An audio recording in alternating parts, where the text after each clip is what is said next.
দুই চারটা খালি বলবো আমি যে এর আগে আমাদের নর্থ ইস্ট পুরো নর্থ ইস্ট প্রায় ছিল।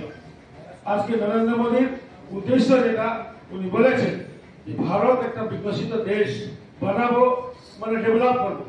তখন আমরা যদি ছোট ঘর বানাই তা আমরা শুরুয়াত করি 7 কোণ থেকে।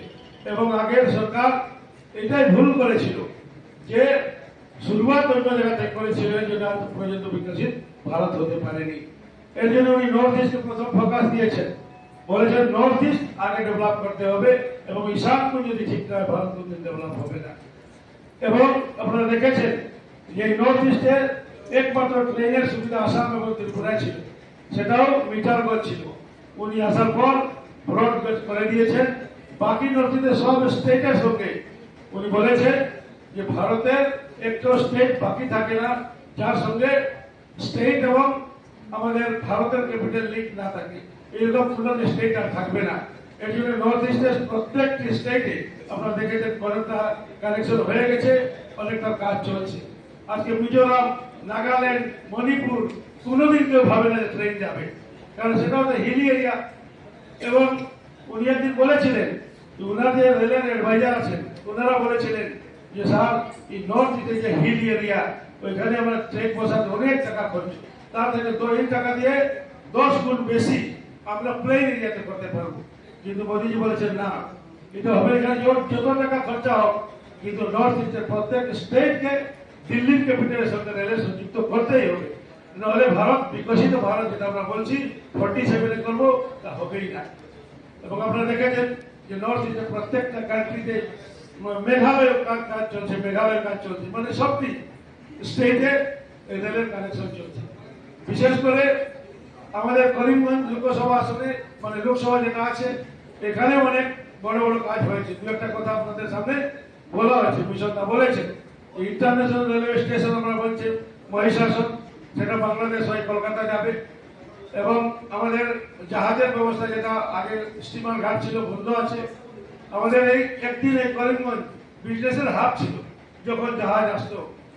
ওই কথাটা অনেক ব্যবসায়ী আমাকে বলেছিলেন এবং আমাদের সৌভাগ্যশালী আমাদের এই ডিপার্টমেন্টের মন্ত্রী সর্বনাশ সোনোয়াল জি আছেন এবং উনাকে আমি বলেছিলাম যে করিমগঞ্জের অবস্থা এরকম ছিল এবং ব্যবসায়ীরা আমাকে ধরেছে যে আবার ওইটা যদি হয় করিমগঞ্জ আবার একটা হাব হয়ে যাবে।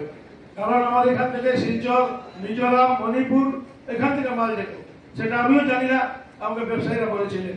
এবং আমি সর্বনাশ সোনোয়ালজিকে বললাম, বলার পর বাংলাদেশের সঙ্গে এমওইউ হয়ে গেছে অলরেডি এবং সেটার কাজ চলছে। তারা বেশি দিন লাগবে না, সেটা আমরা জাহাজের ব্যবস্থা আছে, কলকাতা করিমগঞ্জ জাহাজ আসবে এবং জাহাজ আসলে আমাদের বেনিফিট এটাই হবে যে জিনিসপত্র আমাদের গোলাপ ভ্যালিতে সব জিনিসপত্র কিন্তু আমরা ম্যাক্সিমাম কলকাতা থেকে আসি এবং কলকাতা থেকে আবার গুয়াহাটি হয়ে ঘুরে ঘুরে আসি। এখন ট্রেন লাইন হয়ে যাবে, জাহাজ হয়ে যাবে, আমাদের গুয়াহাটি আর যেতে হবে না, ডাইরেক্টলি কলকাতা থেকে ভায়া বাংলাদেশ করিমগঞ্জ চলে আসবে।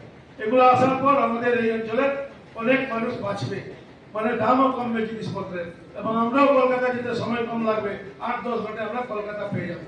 আমরা এখন ঘুরে গুয়াহাটি ঘুরে কত সময় লাগে। গতিকে এই সব কাজ হয়েছে এবং বিশেষ করে আরো 3টা রাস্তা 4 লেন হয়েছে।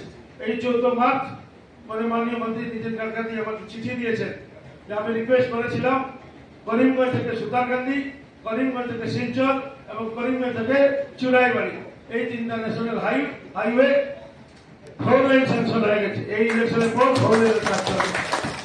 আর চুরাইবাড়ি রাস্তা কি অবস্থা ছিল আমি যখন এমপি হয়েছিলাম আমি নিজে দেখেছি, আপনারাও দেখেছেন, ট্রাককে হাতি টেনে নিত ত্রিপুরাতে। এবং আমার বক্তব্য যদি আপনারা শুনেছেন, প্রথম বক্তব্য পার্লামেন্টে আমি এই রাস্তার কথা বলেছিলাম এবং হাইলাকান্দি যেটা এনএইচ ছিল ওটার 2টার অবস্থা খুবই খারাপ ছিল।